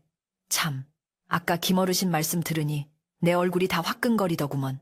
우리 앞집 순이는 덕수 줄 거라고 꿀단지까지 가져왔다네. 아낙네들의 대화 속에는 덕수에 대한 애정과 미안함이 녹아 있었고 그 따뜻한 마음들이 모여 집안의 냉기를 몰아내고 있었습니다. 새벽녘이 되자 덕수의 열이 조금씩 내리기 시작했습니다. 붉게 달아올랐던 얼굴색이 돌아오고 끙끙 앓던 소리도 잦아들었습니다. 여인은 밤새 한숨도 자지 않고 덕수의 곁을 지키다 깜빡 잠이 들었는데 덕수가 인기척을 내며 눈을 뜨자 화들짝 놀라 깼습니다.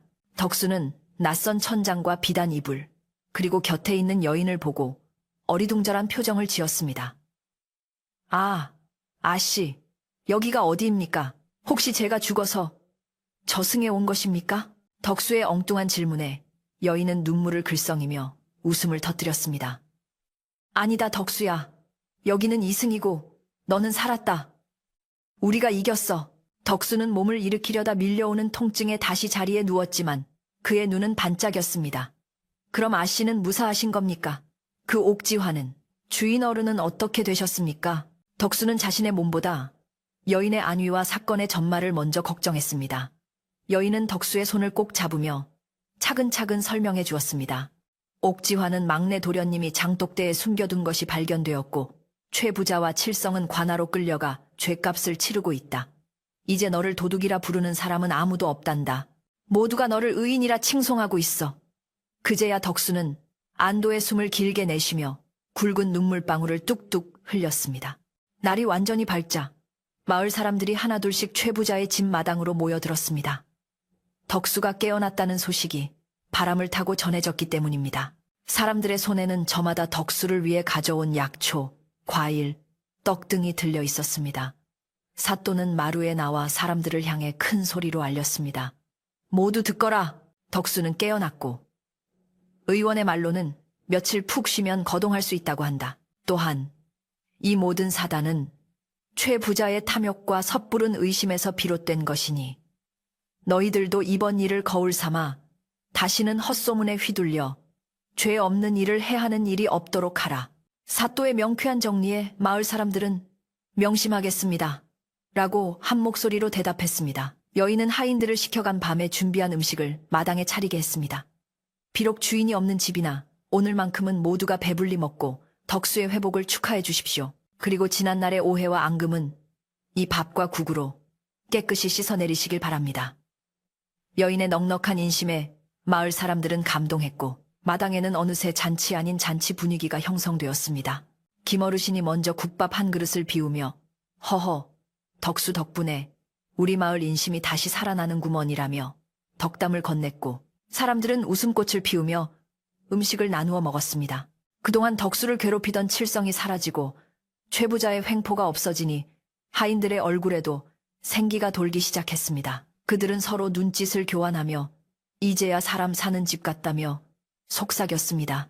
마당 한편에서는 최 부자의 부인이 부끄러움에 밖으로 나오지는 못하고 안방 문틈으로 이 광경을 지켜보며 남몰래 눈물을 훔치고 있었습니다. 그녀 또한 남편의 잘못을 알고 있었으나 막지 못한 죄책감에 시달리고 있었는데 덕수가 무사하다는 소식에 안도하며 불단의 향을 피워 참회의 기도를 올렸습니다. 덕수는 사랑방 문을 조금 열고 마당의 풍경을 내다보았습니다. 맑은 햇살 아래 사람들이 도란도란 모여 밥을 먹고 아이들이 뛰어노는 모습은 그가 그토록 바라던 평화로운 세상이었습니다. 지나가던 마을 안악이 덕수와 눈이 마주치자 손을 흔들며 외쳤습니다. 덕수 총각, 얼른 털고 일어나. 내 맛있는 반찬 해다 줄게. 덕수는 쑥스러운 듯 미소를 지으며 고개를 꾸벅 숙였습니다. 그 순간 덕수의 가슴 속에 응어리져 있던 억울함과 고통은 봄눈 녹듯 사라지고 그 자리에 따스한 이웃의 정이 차올랐습니다. 점심 무렵 한양에서 내려온 전령이 도착하여 여인에게 아버지의 서찰을 전했습니다. 서찰을 읽은 여인의 표정이 밝아지며 사또에게 말했습니다. 아버지께서 제가 무사하다는 소식을 듣고 안도하셨습니다. 곧 저를 데리러 가마를 보내신다고 합니다. 사또, 그때까지 이 집에서 덕수가 편안히 요양할 수 있도록 각별히 신경 써 주십시오. 사또는 여부가 있겠습니까? 제 관직을 걸고 덕수를 보살피겠습니다. 라고 약속했습니다. 이 소식을 들은 마을 사람들은 덕수가 이제 고생 끝에 낙이 오는구나 라며 자신의 일처럼 기뻐했습니다. 해질녘이 되자 바람도 잠잠해지고 서쪽 하늘은 붉은 노을로 물들었습니다. 최 부자의 집 굴뚝에서는 다시 하얀 연기가 피어올랐는데 그것은 더 이상 의심과 탐욕의 연기가 아니라 사람을 살리고 정을 나누는 따뜻한 밥 짓는 연기였습니다. 여인은 덕수의 방에 다시 들어와 창문을 활짝 열어주었습니다. 덕수야, 저 노을을 보아라. 내일은 오늘보다 더 맑고 따뜻한 날이 될 것이다. 덕수는 붉게 물든 하늘을 바라보며 자신의 인생에도 이제 긴 겨울이 지나고 따뜻한 봄이 오고 있음을 느꼈습니다. 그날 밤 마을 사람들은 늦게까지 덕수의 무용담을 이야기하며 밤을 지새웠습니다. 누군가는 덕수가 물에 뛰어들던 순간을 영웅처럼 묘사했고 누군가는 덕수가 매를 맞으면서도 입을 다물던 의리를 칭송했습니다. 그들의 이야기 속에서 덕수는 더 이상 천한 하인이 아니라 마을의 자랑이자 본받아야 할 의인으로 다시 태어나고 있었습니다. 달빛이 교교하게 비추는 산골 마을. 최 부자의 기와집은 이제야 비로소 사람의 온기로 가득 차 평온한 숨을 내쉬고 있었습니다. 모든 것이 제자리로 돌아오고 헝클어졌던 실타래가 풀리며 이야기는 이제 마지막 결실을 향해 조용히 흘러가고 있었습니다. 며칠이 지나자 산골 마을에 매서웠던 겨울바람도 서서히 잦아들고 처마 밑에 길게 매달려 있던 고드름도 따스한 햇살에 녹아 투명한 물방울이 되어 똑똑 떨어지기 시작했습니다. 덕수는 마을 사람들의 지극한 정성과 여인의 보살핌 덕분에 하루가 다르게 기력을 회복해 갔는데 터지고 찢어졌던 상처에는 새살이 돋아나고 창백했던 얼굴에도 혈색이 돌아왔습니다. 그는 아직 거동이 조금 불편하기는 했지만 지팡이를 짚고 마당을 서성일 수 있을 정도로 호전되었고 그럴 때마다 마을 사람들은 자기 일처럼 기뻐하며 달려와 덕수의 손을 잡아주곤 했습니다. 이제 마을에서 덕수를 하찮은 머슴으로 보는 이는 아무도 없었고 오히려 하늘이 내린 효자이자 의인이라 칭송하며 존경의 눈빛을 보냈습니다. 그러던 어느 날 고요하던 산골 마을이 다시 한번 들썩이는 일이 벌어졌는데 이번에는 험악한 관군이 아니라 한양에서 내려온 화려한 행렬 때문이었습니다. 마을 어귀에서부터 울려 퍼지는 웅장한 나팔 소리와 함께 비단으로 장식된 가마와 수십 명의 하인들이 줄지어 들어오는 모습은 평생 바틀만 하던 마을 사람들에게는 난생 처음 보는 장관이었습니다. 그것은 바로 여인의 아버지인 대감마님이 딸을 데려가기 위해 보낸 마중 행렬이었는데 그 위세가 어찌나 대단한지 최 부자의 기와집조차 초라해 보일 지경이었습니다. 행렬의 선두에 선 관리는 최 부자의 마당에 들어서자마자 여인에게 큰 절을 올리며 그동안의 안부를 물었고 여인은 기품 있는 모습으로 그들을 맞이했습니다. 여인은 떠날 채비를 마치고 사랑방에 있는 덕수를 불렀는데 그녀의 표정에는 기쁨과 아쉬움이 교차하고 있었습니다. 덕수야, 이제 나는 집으로 돌아가야 한다. 하지만 너를 이 춥고 험한 곳에 홀로 두고 갈 수는 없다. 나와 함께 한양으로 가자꾸나. 덕수는 여인의 뜻밖의 제안에 깜짝 놀라 손사래를 쳤습니다. 아이고, 당치도 않습니다.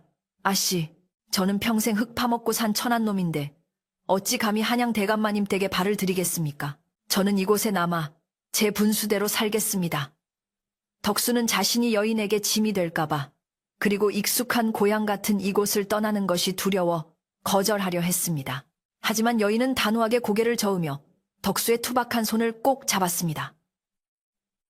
아니다. 너는 내 생명의 은인이다.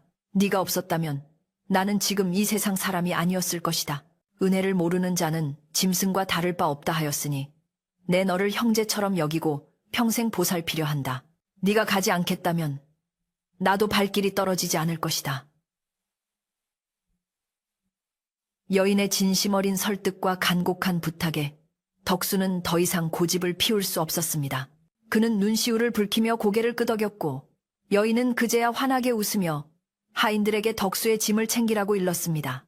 덕수의 짐이라고 해봐야 낡은 옷 몇 가지가 전부였지만 그 속에는 마을에서의 추억과 애환이 고스란히 담겨 있었습니다.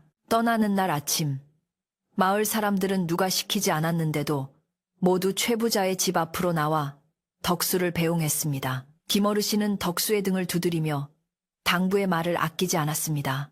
덕수야, 가서도 몸 건강하고 지금처럼 착한 마음 잃지 말고 잘 살거라. 네가 비록 우리 곁을 떠나지만 이 마을 사람들은 내 따뜻한 마음을 영원히 기억할 걸세.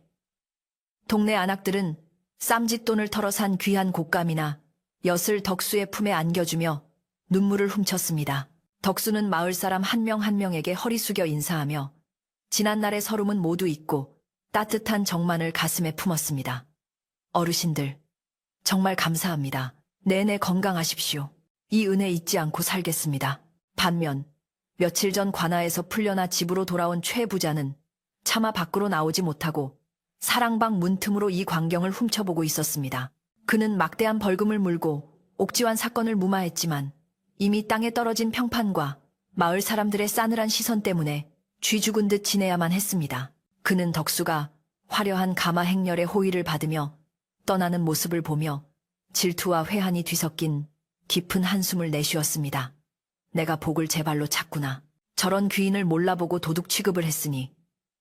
최 부자의 뒤늦은 후회는 허공에 흩어질 뿐이었고 그의 집은 예전의 위세를 잃고 적막강산처럼 쓸쓸해 보였습니다. 덕수는 여인이 마련해준 튼튼한 말을 타고 마을 어귀를 벗어났는데 태어나서 처음 타보는 말 위에서 바라본 세상은 그가 알던 것보다 훨씬 넓고 아름다웠습니다. 굽이굽이 산길을 돌아 마을이 저물어 보일 때까지 그는 자꾸만 뒤를 돌아보았고 눈 덮인 산봉우리들이 마치 잘 가라고 손짓하는 듯 했습니다. 행렬은 며칠을 꼬박 걸어 한양에 도착했고 덕수는 눈앞에 펼쳐진 거대한 도성문과 으리으리한 기와집들의 풍경에 입을 다물지 못했습니다. 사람들의 옷차림은 화려했고 거리에는 활기가 넘쳤으며 어디선가 맛있는 음식 냄새가 풍겨왔습니다. 대감마님의 집은 덕수가 살던 최 부자의 집과는 비교도 안 될 만큼 웅장하고 거대했습니다. 대문이 열리고 하인들이 줄지어 나와 여인을 맞이했고 여인의 아버지는 버선발로 뛰어나와 딸을 끌어안고 눈물을 흘렸습니다. 여인은 아버지를 안심시킨 뒤 곧바로 덕수를 앞으로 불러 소개했습니다. 아버님, 이 사람이 저를 살린 덕수입니다. 차가운 얼음물에 뛰어들어 저를 건져내고 모진 매를 맞으면서도 저를 지켜준 의인입니다. 대감은 덕수의 손을 덥석 잡고 고마움을 표시했습니다. 참으로 고맙네. 자네가 내 딸을 살렸으니 자네는 내 아들이나 다름없네. 내 자네의 앞길을 책임지겠네.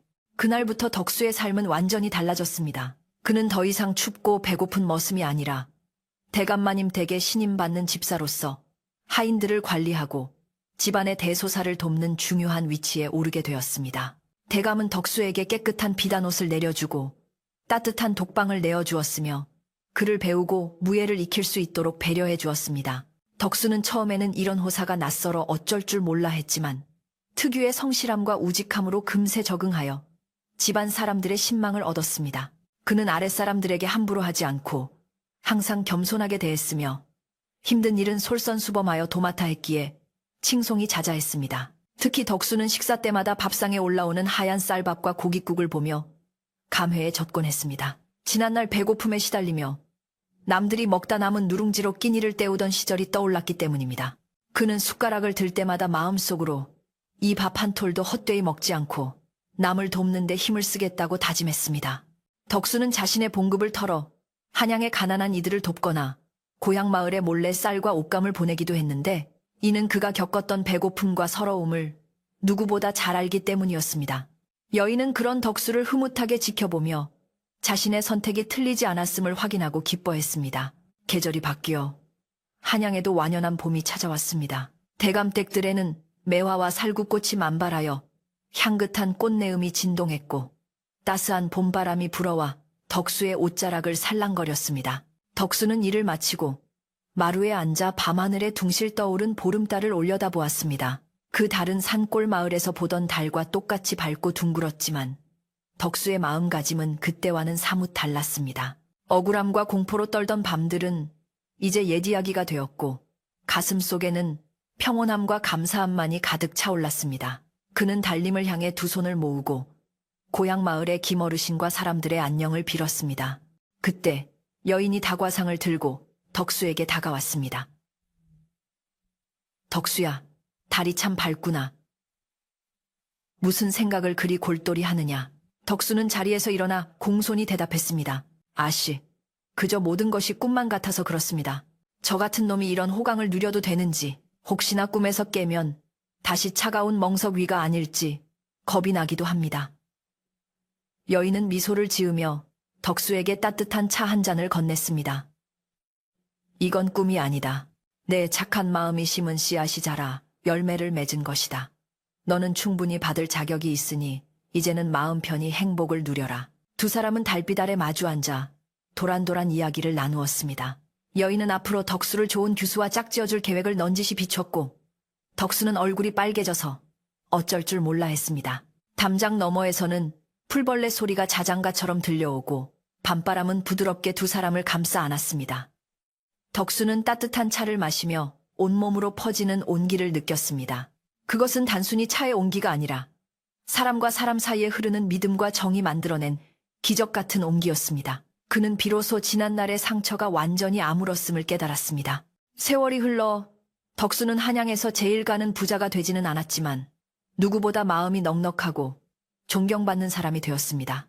그는 대감의 집안일을 훌륭히 해내며 평생 여인과 그 가족을 지켰고 자신의 가정을 꾸려 오순도순 행복하게 살았습니다.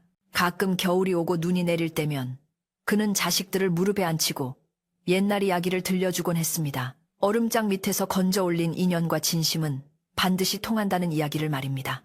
아이들은 아버지의 이야기를 들으며 눈을 반짝였고 덕수의 얼굴에는 세월의 흔적과 함께 넉넉한 웃음주름이 깊어갔습니다. 최 부자의 집은 그 후로 점차 기울어 결국 다른 사람의 손에 넘어갔다는 소문이 들려왔지만 덕수는 그를 원망하지 않았습니다. 오히려 그 시련이 있었기에 지금의 행복이 더욱 값지게 느껴진다고 생각했습니다.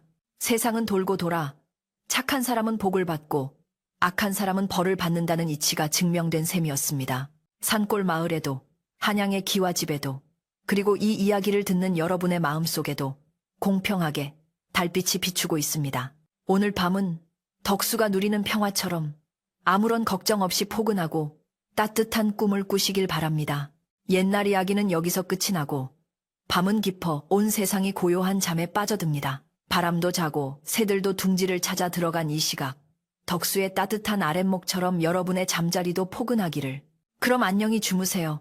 한양의 대감마님 댁에서 덕수가 집사로서의 삶을 시작한 지도 어느덧 10년이라는 세월이 훌쩍 흘렀습니다. 강산이 변한다는 그 긴 시간 동안 덕수의 머리카락에도 희끗희끗한 서리가 내려앉았고 얼굴에는 세월의 훈장 같은 주름이 깊게 패였지만 그의 눈빛만은 여전히 맑고 깊은 호수처럼 평온했습니다. 덕수는 타고난 성실함과 정직함으로 대감마님의 곳간 열쇠를 책임지는 중책을 맡고 있었는데 아랫사람을 부릴 때도 결코 목소리를 높이는 법이 없었고 항상 온화한 미소로 대했기에 집안의 모든 사람이 그를 친형님이나 아버지처럼 따랐습니다. 덕수가 마당에 나서면 하인들은 진심 어린 존경을 담아 허리를 숙였고 대감마님조차 집안의 중요한 일은 반드시 덕수와 상의하여 결정할 정도로 그의 입지는 단단해져 있었습니다. 그러던 어느 해 조선 팔도에 극심한 가뭄이 들어 백성들의 삶이 도탄에 빠지는 일이 발생했습니다. 하늘은 무심하게도 몇 달째 비 한 방울 내려주지 않았고 논바닥은 거북이 등껍질처럼 쩍쩍 갈라져 모내기는 엄두도 낼 수 없는 형편이었습니다. 시골에서 올라온 유민들이 한양 거리를 가득 메웠고 대감마님의 집 대문 앞에도 하루가 멀다 하고 밥을 구걸하는 거린들이 줄을 이었습니다. 덕수는 주인의 허락을 받아 매일 아침 큰 솥에 죽을 끓여 굶주린 이들에게 나누어 주었는데 그의 손길은 배고픈 이들에게는 마치 관세음보살의 자비와도 같았습니다. 덕수는 뜨거운 죽을 국자로 퍼주며 천천히 드시오, 채알라 하며 따뜻한 말 한마디를 건네는 것을 잊지 않았습니다. 어느 날 해질 무렵 덕수가 대문 밖을 정리하고 들어가려는데 구석에 웅크리고 앉아있는 한 사내가 눈에 띄었습니다. 사내의 행색은 그야말로 말이 아니었는데 옷은 다 해져서 살이 훤히 드러났고 얼굴은 떼국물에 절어 누군지 알아볼 수조차 없었습니다. 다른 거린들은 죽을 얻어먹고 다 돌아갔건만 이 사내는 고개를 푹 숙인 채 꼼짝도 하지 않고 있어 덕수의 발길을 멈추게 했습니다. 덕수는 측은한 마음에 다가가 부드럽게 물었습니다. 여보시오. 날이 저물었는데 갈 곳은 있으시오? 아직 식사 전이라면 남은 누룽지라도 좀 가져다 드리리다. 덕수의 말에 사내는 깜짝 놀란 듯 몸을 떨더니 황급히 고개를 돌려 덕수의 시선을 피하려 애썼습니다. 덕수는 사내의 행동이 수상쩍어 자세히 들여다보았는데 헝클어진 머리카락 사이로 드러난 눈매가 어딘지 모르게 낯이 익었습니다. 기억의 저편에 묻어두었던 그러나 결코 잊을 수 없는 그 눈빛과 마주친 순간 덕수의 심장이 쿵 하고 내려앉았습니다. 비록 10년이라는 세월이 흐르고 비참한 몰골을 하고 있었지만 그 사내는 분명 덕수를 도둑으로 몰아 모진매를 맞게 했던 최부자의 아들 옥지환을 숨겼던 바로 그 장본인인 창수였습니다. 덕수는 순간적으로 말문이 막혀 아무 말도 할 수 없었고 과거의 아픈 기억들이 주마등처럼 스쳐 지나가며 가슴 한구석이 욱신거려 왔습니다. 창수는 덕수가 자신을 알아본 것을 눈치채고는 부끄러움과 두려움에 몸을 사시나무 떨듯 떨었습니다. 그는 당장이라도 자리를 박차고 도망치고 싶었지만 며칠을 굶어 다리에 힘이 풀린 탓에 그저 바닥을 기며 뒷걸음질 칠 뿐이었습니다. 아이고, 덕수, 아니, 집사 어르신, 죽을 죄를 지었습니다. 제발 모른 척 해주십시오. 제발로 당장 사라지겠습니다. 창수의 목소리는 갈라지고 쉬어 있었으며 과거에 오만방자했던 도련님의 모습은 온데간데 없고 비굴하기 짝이 없는 짐승의 울음소리 같았습니다. 덕수는 복잡한 감정에 휩싸여 한동안 그를 내려다보기만 했습니다. 덕수는 끓어오르는 감정을 억누르며 창수에게 물었습니다. 도대체 이게 어찌 된 일입니까? 그토록 위세등등하던 최부자 댁이 어찌하여 이 지경이 되었단 말입니까? 덕수의 질문에 창수는 땅을 치며 통곡하기 시작했습니다. 다 제 업보입니다. 아버님은 그 사건 이후 화병으로 시름시름 앓다 돌아가셨고 가세가 기울자 사기꾼들에게 속아 남은 재산마저 모두 날렸습니다. 저는 노름에 손을 대어 집안을 완전히 말아먹고 어머니와 처자식은 뿔뿔이 흩어져 생사조차 모르게 되었습니다. 창수의 고백은 처절했고 그의 눈물은 때를 지어 흐르는 냇물과 섞여 얼굴을 엉망으로 만들었습니다. 덕수는 창수의 이야기를 들으며 인과 응보라는 말이 틀리지 않음을 뼈저리게 느꼈습니다. 남의 눈에 피눈물 나게 하면 제 눈에는 피가 난다더니 최부자 일가의 몰락은 너무나도 비참했습니다. 하지만 덕수의 마음속에는 고소함보다는 씁쓸함과 연민이 먼저 피어올랐습니다. 눈앞에 있는 이 사내는 과거 자신을 괴롭혔던 원수의 아들이지만 지금은 그저 배고픔과 추위에 떨고 있는 가여운 중생일 뿐이었습니다. 덕수는 잠시 하늘을 올려다보며 긴 한숨을 내쉬었습니다. 자신이 여기서 창수를 내치거나 욕을 보인다고 해서 지난날의 상처가 치유되는 것은 아니라는 생각이 들었기 때문입니다. 덕수는 결심을 굳힌 듯 창수의 어깨를 잡아 일으켜 세웠습니다. 일단 안으로 들어갑시다. 밥은 먹어야 살 것 아니오. 덕수의 말에 창수는 믿을 수 없다는 듯 눈을 동그랗게 떴습니다. 아니 집사님, 저를 용서하시는 겁니까? 저는 집사님을 죽음으로 몰아넣을 뻔한 원수입니다. 차라리 저를 관아에 넘기시거나 매질을 하십시오. 창수는 덕수의 호의를 감당하기 힘들다는 듯 저항했지만 덕수는 단호하게 그의 손을 이끌었습니다. 지난 일은 지난 일일 뿐입니다. 지금 당신은 내게 원수가 아니라 배고픈 손님일 뿐이오. 잔말 말고 따라오시오. 덕수는 창수를 하인들이 쓰는 목욕간으로 데려가 따뜻한 물을 받아주며 씻게 했습니다. 그리고 자신의 헌 옷이지만 깨끗하게 빨아둔 옷 한 벌을 내어주었습니다. 창수가 씻고 나오는 동안 덕수는 부엌으로 가서 갓 지은 밥과 국, 그리고 김치와 나물 반찬을 정갈하게 차려 상을 보았습니다. 씻고 나온 창수는 따뜻한 밥상을 보자마자 눈물을 뚝뚝 흘리며 숟가락을 들었습니다. 그는 며칠 만에 먹는 쌀밥인지 허겁지겁 입에 퍼넣으면서도 목이 메어 컥컥거리며 울음을 삼켰습니다. 덕수는 묵묵히 그 곁을 지키며 물 한 그릇을 떠다 주었습니다. 천천히 드시오. 아무도 뺏어 먹지 않소. 밥 한 그릇을 개눈 감추듯 비운 창수는 그제야 정신이 좀 드는 듯 덕수 앞에 무릎을 꿇고 엎드렸습니다. 집사님, 이 은혜를 어찌 갚아야 할지 모르겠습니다. 저는 짐승만도 못한 놈입니다. 어릴 적 철없는 장난으로 집사님의 인생을 망칠 뻔했는데 집사님은 저에게 생명의 은인이 되어주셨습니다. 창수는 바닥에 머리를 두무며 오열했고 덕수는 그런 창수를 일으켜 앉히며 조용히 말했습니다. 일어나시오. 사람이 살다 보면 실수도 하고 잘못도 저지르는 법이오. 중요한 것은 잘못을 뉘우치고 다시는 같은 길을 가지 않는 것이오. 부디 지금 흘리는 그 눈물을 잊지 말고 앞으로는 바르게 사시오. 이때 문 밖에서 인기척이 들리더니 여인, 아니 이제는 우아한 기품이 흐르는 마님인 은혜가 들어왔습니다. 은혜는 덕수가 거짓골을 한 사내를 데려왔다는 소식을 듣고 무슨 일인가 하여 직접 찾아온 것이었습니다. 은혜는 창수의 얼굴을 보자마자 단박에 그가 누구인지 알아보았고 미간을 찌푸리며 싸늘한 목소리로 물었습니다. 덕수야, 이자가 누구인지 몰라서 드린 것은 아니겠지.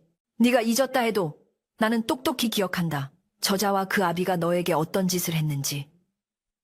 은혜의 눈빛에는 여전히 과거의 분노가 서려 있었고 창수는 고개를 들지 못한 채 벌벌 떨었습니다. 덕수는 은혜에게 깊이 허리를 숙이며 차분하게 설명했습니다. 마님, 어찌 있겠습니까? 하지만 저 자는 이미 죗값을 치르고 모든 것을 잃었습니다. 지금 제 눈앞에 있는 이는 과거의 원수가 아니라 갈 곳 없고 배고픈 불쌍한 사람일 뿐입니다. 마님께서 제게 가르쳐 주시지 않았습니까? 진정한 용기는 칼을 휘두르는 것이 아니라 넘어진 자를 일으켜 세우는 것이라고요. 제가 마님께 받은 은혜를 이 사람에게 조금 나누어 주었을 뿐이니 부디 노여움을 거두어 주십시오.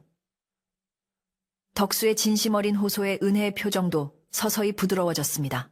은혜는 덕수의 깊은 속내에 다시 한번 감동하며 고개를 끄덕였습니다. 내 말이 옳다. 너는 나보다 더 넓은 마음을 가졌구나.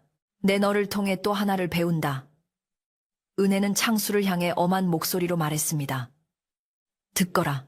네가 오늘 목숨을 부지하고 따뜻한 밥을 먹을 수 있는 것은 전적으로 덕수의 덕행 덕분이다. 네가 만약 조금이라도 양심이 남아있다면 덕수의 이름을 욕되게 하지 말고 새 사람이 되어라. 창수는 눈물 범벅이 된 얼굴로 맹세했습니다. Morfied pardon. 마님, 명심하겠습니다. 제 목숨이 붙어있는 한 덕수 어르신의 은혜를 갚으며 살겠습니다. 다시는 남에게 해를 끼치지 않고 정직하게 땀 흘려 살겠습니다. 다음 날 아침, 덕수는 길을 떠나는 창수에게 약간의 노잣돈과 보찜을 쥐어주었습니다. 이 돈은 내가 땀 흘려 번 정당한 돈이니 부끄러워 말고 받으시오. 고향으로 돌아가든 아니면 다른 곳에 정착하든 미천 삼아 장사라도 시작해보시오. 그리고 언젠가 자리를 잡으면 그때는 당신도 배고픈 사람에게 밥 한 끼 대접해 주시오. 그것이면 내게 갚을 은혜는 다 갚은 셈이오.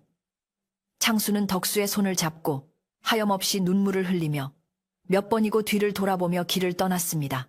덕수는 멀어지는 창수의 뒷모습을 보며 마음속에 남아있던 마지막 앙금이 눈 녹듯 사라지는 것을 느꼈습니다. 창수가 떠난 후 덕수의 선행은 또다시 입소문을 타고 퍼져나갔습니다. 사람들은 원수를 외나무 다리에서 만나 밥을 먹여보냈다며 덕수의 대인배 같은 면모를 칭송했습니다. 덕수는 그런 칭찬이 부담스러워 손사래를 쳤지만 그의 행동은 각박한 세상에 작은 울림을 주기에 충분했습니다. 대감마님 댁 하인들도 덕수를 보며 진정한 어른이란 저런 분을 두고 하는 말이다 라며 자신들의 행동을 되돌아보게 되었고 집안 분위기는 더욱 화목하고 따뜻해졌습니다. 덕수가 심은 용서라는 씨앗이 집안 전체에 향기로운 꽃을 피운 셈이었습니다. 계절이 바뀌어 다시 가을이 찾아왔습니다. 마당의 감나무에는 붉은 감이 주렁주렁 열렸고 높은 하늘은 더없이 맑고 푸르렀습니다. 덕수는 마루에 앉아 붉게 물든 단풍을 바라보며 옛 생각에 잠겼습니다. 산골 마을에 눈 덮인 강가, 차가운 물속으로 뛰어들던 순간, 매를 맞으며 견뎠던 고통, 그리고 지금 누리고 있는 이 평화로운 순간들, 모든 것이 마치 한편의 긴 꿈만 같았습니다. 그는 자신의 곁을 지켜준 은혜마님과 대감마님, 그리고 자신을 믿어준 모든 사람에게 감사의 마음을 되새겼습니다. 그리고 어딘가에서 새 삶을 살고 있을 창수와 최부자댁 식구들을 위해서도 짧은 기도를 올렸습니다. 어느 날 대문 앞에 낯선 사내 하나가 쌀 한 가마니를 지고 찾아왔습니다. 그는 땀을 뻘뻘 흘리며 덕수를 찾았는데 자세히 보니 말끔해진 얼굴의 창수였습니다. 그는 지난 몇 달간 막노동을 하며 모은 돈으로 쌀을 사서 덕수에게 갚으러 온 것이었습니다. 집사님, 이것은 제 피와 땀입니다. 약속을 지키러 왔습니다. 창수의 손은 거칠어졌지만 눈빛만은 살아있었습니다. 덕수는 그 쌀을 받으며 그 어느 때보다 환하게 웃었습니다. 참으로 장하오. 이 쌀은 내 평생 먹은 밥 중에 가장 맛있는 밥이 될 것이오. 두 사내는 마주보고 호탕하게 웃었고 그 웃음소리는 담장을 넘어 맑은 가을 하늘로 퍼져나갔습니다. 그날 밤 덕수는 잠자리에 들기 전 창문을 열고 밤하늘을 올려다보았습니다. 10년 전 보았던 그 달은 여전히 그 자리에서 은은한 빛을 뿌리고 있었습니다. 덕수는 생각했습니다. 사람의 인연이란 참으로 알 수 없는 것이구나. 악연도 선연으로 바꿀 수 있는 것은 결국 사람의 마음에 달린 것이었어. 덕수는 이불을 덮고 누우며 편안하게 눈을 감았습니다. 그의 입가에는 옅은 미소가 번져 있었고 그의 꿈속에는 더 이상 추운 겨울바람이 불지 않았습니다. 오직 따뜻한 봄바람과 향긋한 꽃내음, 그리고 사람들의 정다운 웃음소리만이 가득할 뿐이었습니다. 이야기는 돌고 돌아 다시 제자리로 왔지만 그 자리는 예전과 같지 않았습니다. 상처는 아물어 굳은 살이 되었고 원망은 녹아 용서가 되었습니다. 덕수의 긴 이야기는 우리에게 말해줍니다.